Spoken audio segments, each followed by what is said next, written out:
Hello friends, you are welcome to E-Pathshala. Myself, Dr. Muhammad Babar Ali, Assistant Professor of Geography. I teach at Kirodimal College, Delhi University.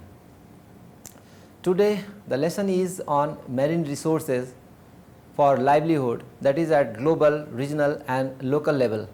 First of all, I would like to let you know what would be the outcome of today's lesson. The learning outcomes of the lesson will include the following major facets of marine resources. Number 1, characteristics of marine resources. Number 2, classification of marine resources. Number 3, various utility of marine resources. Number 4, some of the popular mariculture around the world. Number 5, production and distribution of world fisheries. Number 6, Indian marine fishery infrastructure scenario. And number 6, production and distribution of Indian marine fisheries. Let's introduce the lesson. The marine environment, being stable and better buffered against environmental changes, contains mammoth biodiversity. It has immense capacity to feed the teeming population of the world with seafood supplies of vegetarian and non-vegetarian genre. The fast emerging driven economy of today's world has to fall back on the ocean for the ever increasing demand of energy which terrestrial sources can hardly meet forever. The global consumption of energy since 1970s is likely to increase by 1/3 by 2035 according to the International Energy Agency IEA Paris. Due to extreme weather conditions, the global food security is already in jeopardy. Therefore, biofuel from food crops may have repercussions in the food demand supply equation. Hence, the enormous non-renewable energy resource base of marine environment has to be harnessed. However, the mineral mining from the ocean will speed up only when the terrestrial sources will dry up. In short, there is huge untapped marine resources such as fish and numerous seafoods, oil and gas, metallic and non-metallic minerals, sand and gravels, renewable energy resources and tourism, etc. Let's define what we mean by marine resources. The things which satisfy the human needs and are sourced from ocean are to be called marine resources. They include materials and attributes found in the ocean having intrinsic or monetary value for us. The plants which originate in the ocean and the organisms which thrive in the ocean make ocean biodiversity, from which we extract fish and myriads of seafood for our use or as animal feed. Several birds and terrestrial mammals derive their food from the ocean, which we hunt for food and industrial purposes. The marine resources can be simply classified as the biological, physical and energy resources. Let's see what is biological resources. Biological resources include the living organisms which are used as food and the chemicals products they secrete. Fishes, shells, mollusks, seaweeds, algae and the chemicals produced by the marine organisms form the biological resources. Then physical resources include the materials which are derived from the ocean and the ocean floor. Various minerals including oil and gas, gravels, sand, salt, etc. make the physical resources. Ocean is the resource of both renewable and non-renewable energy resources. The largest formations of hydrocarbon on the planet Earth is not that of coal or petroleum, but the methane laced ice crystals which is found in the sediments of some continental slope. Renewable energy can be extracted from the heat or motion attributes of the ocean water. Even along the coasts, the high velocity of wind is used to run wind turbine, generating electricity which again is attributed to the marine environment. Ocean water itself is a source of fresh water after desalination and is used as coolant in the metallurgical factories and power plants. Let's see about the classification as per their utility. The marine resources can be clubbed in two groups as per their utility. First, what we use in day-to-day life and the second is the things which maintain the life support system of the planet Earth. The first consists the material goods as the provisioning services by ocean, and the second is the supporting and the regulating services. In other words, while the former is of economic nature, the latter is of ecological nature. In table 1, you can see the major provisioning as well as supporting and regulating services. Let us discuss them in brief. Provisioning services. Fisheries include the fin fish such as salmon, sardine, blueling, grenadier and racefish, and the shellfish such as oysters, mussels, crabs and lobsters. Then oil and gas are extracted from offshore areas. Figure 1 shows an offshore petroleum mining station. Now on to minerals. Manganese nodules of the abyssal plains are not only the source of manganese but are rich concentrates of multiple valuable minerals such as gold, nickel, cobalt, copper and zinc. Chemical compounds derived from various organisms such as fishes, algae, sponge, weeds, etc. make medicines and cosmetics. Then sand and gravels are, though not very glamorous like hydrocarbons in terms of value, it is second only to hydrocarbons. Marine heat differences, waves, current, tides and ocean driven high velocity perennial wind flow are harnessed for renewable energy in the form of electricity. Now let us discuss about the supporting and regulating services. Marine tourism is the fast growing industry generating employment and currency in the host country. Water sports such as scuba diving, surfing, sailing, jet skiing and leisurely whale watching and fishing are the common attractions for tourists.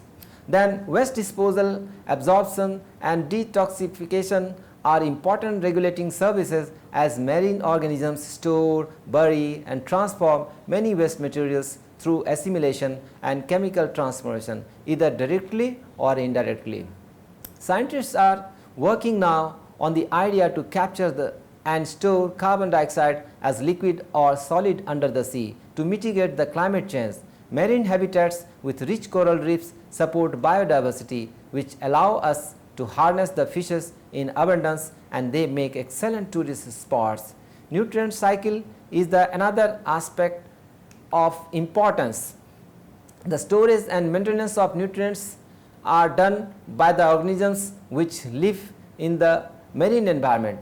Water that comes up from the deep ocean through upwelling tends to be nutrient and oxygen rich, and these upwelling zones are associated with high productivity of fisheries.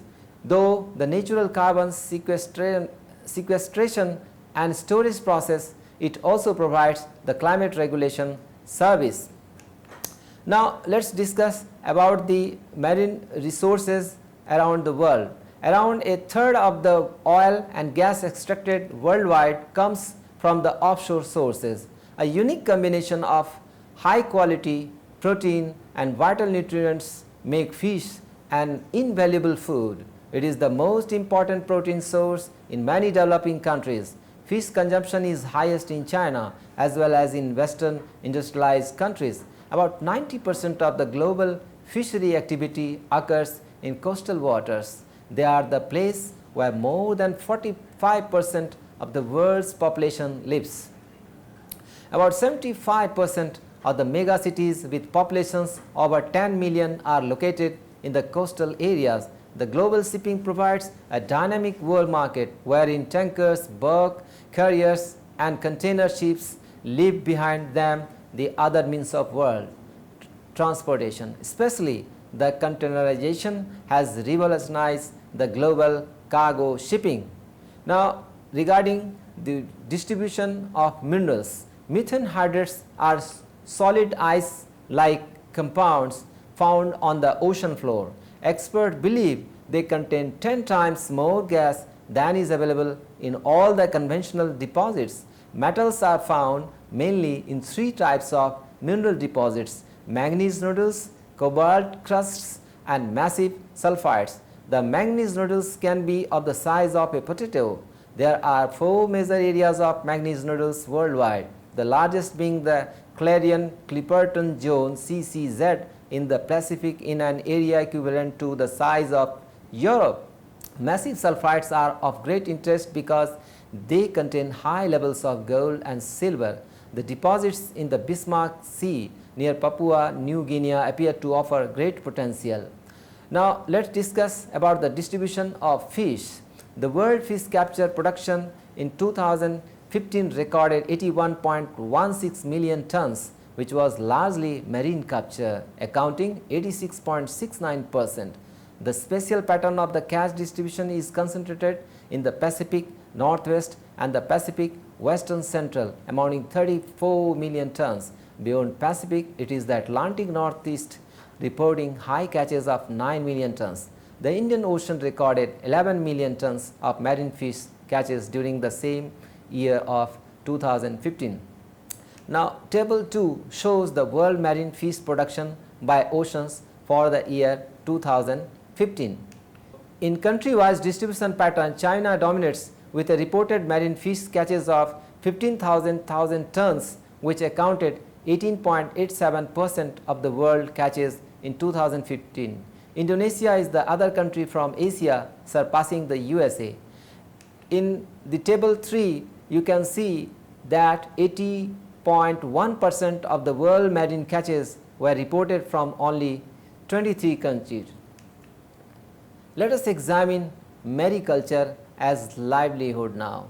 It is not just that marine resources are harnessed, but also by several ways in controlled marine environment. Plant or animal of our choice are cultivated. With the rise in technology and entrepreneurs coming forward to invest in this as an industry, it has seen expansion across the world. However, they have to lock horns with the green laws and lobbyists.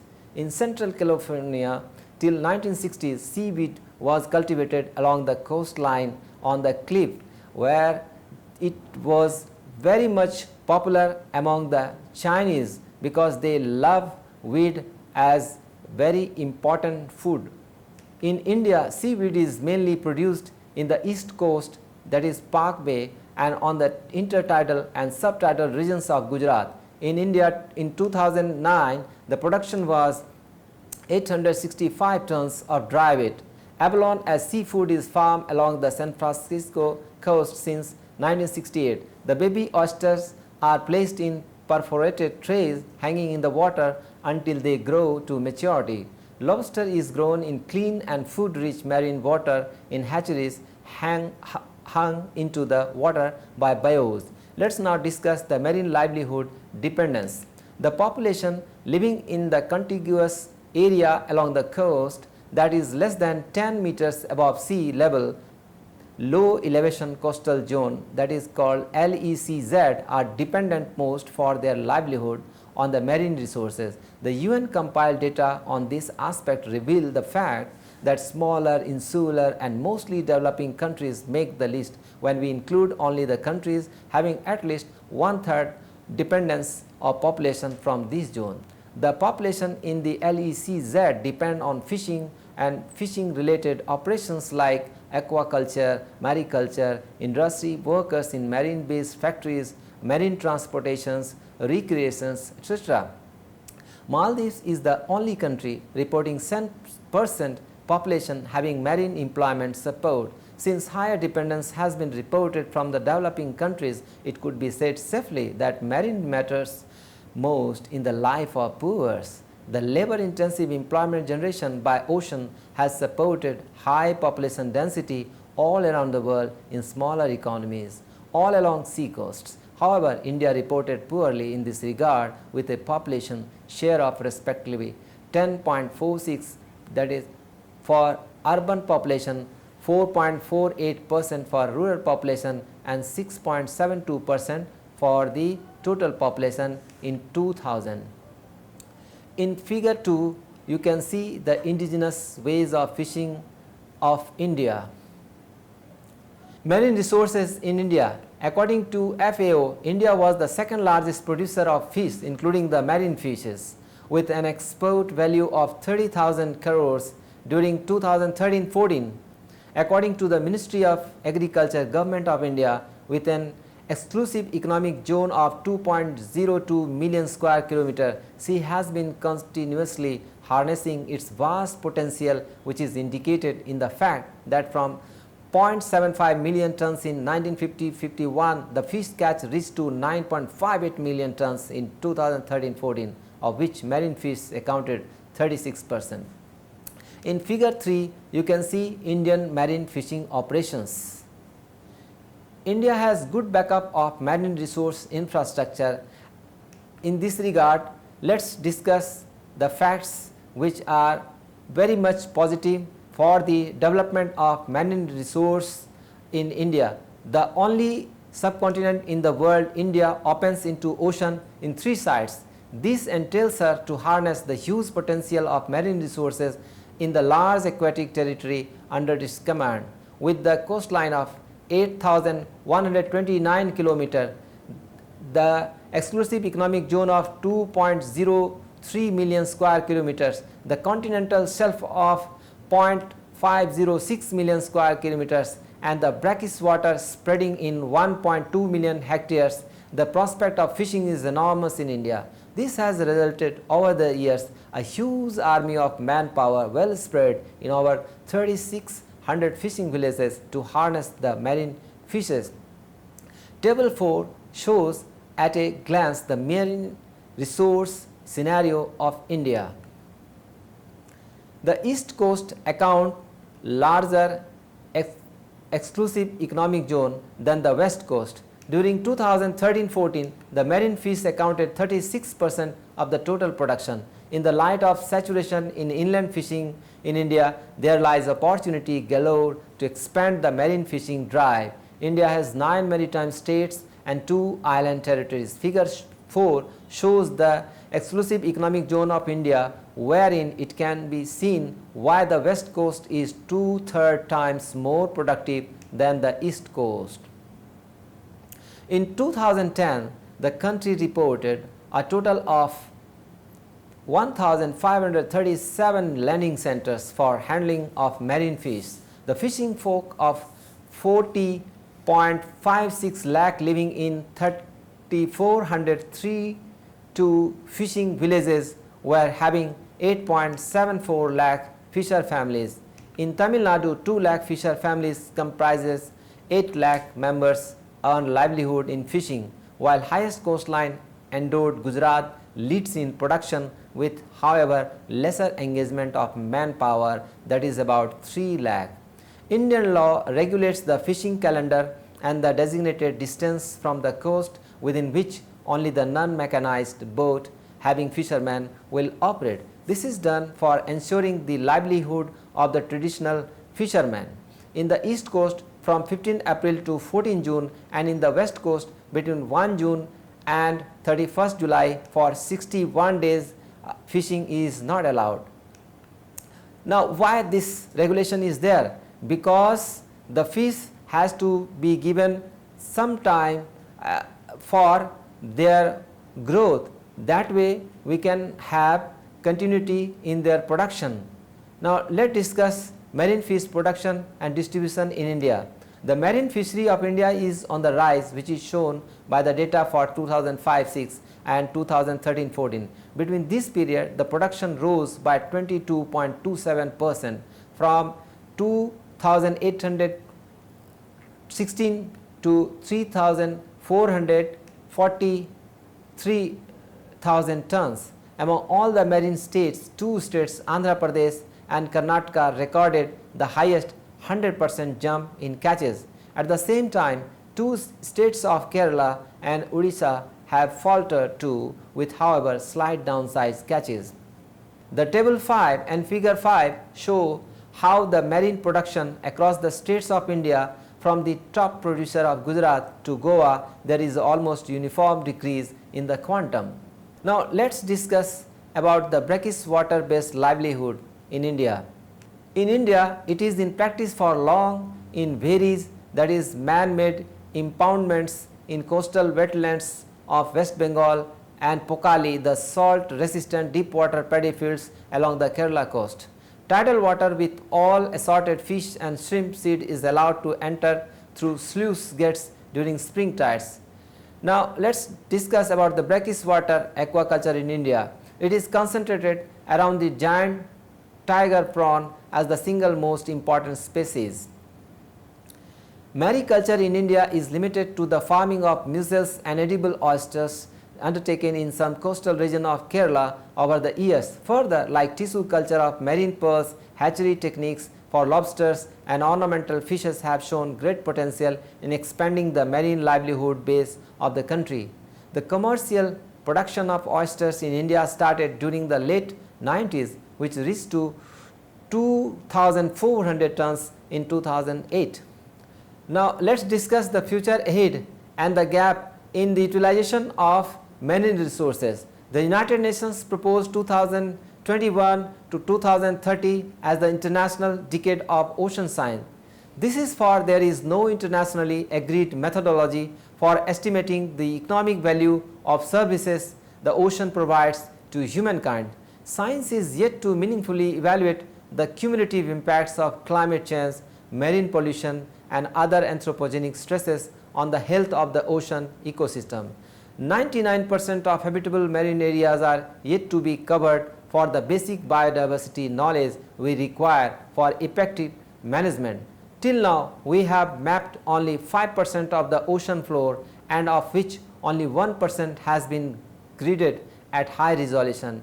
In India, Fishery Survey of India is the nodal fishery institute which generates statistics. National Institute of Oceanography, located at Goa, is the apex scientific body for the advancement in the field. Now, let us summarize the lesson. The biological diversity and the mammoth extent of marine biosphere make marine resources of great diversity and quantum, offering enormous scope to depend upon for foods, feeds, fuels, fleet operations and factory raw materials serving the humankind. The ocean as the largest spatial entity has potential galore beyond our imagination. With the passage of time, the technological advancements and diminishing and dwindling terrestrial resource will together make marine resources darling of the day, especially among the advanced nations. War will be fought for commanding control on the oceanic territory. The China Sea is the live example of this. Thank you.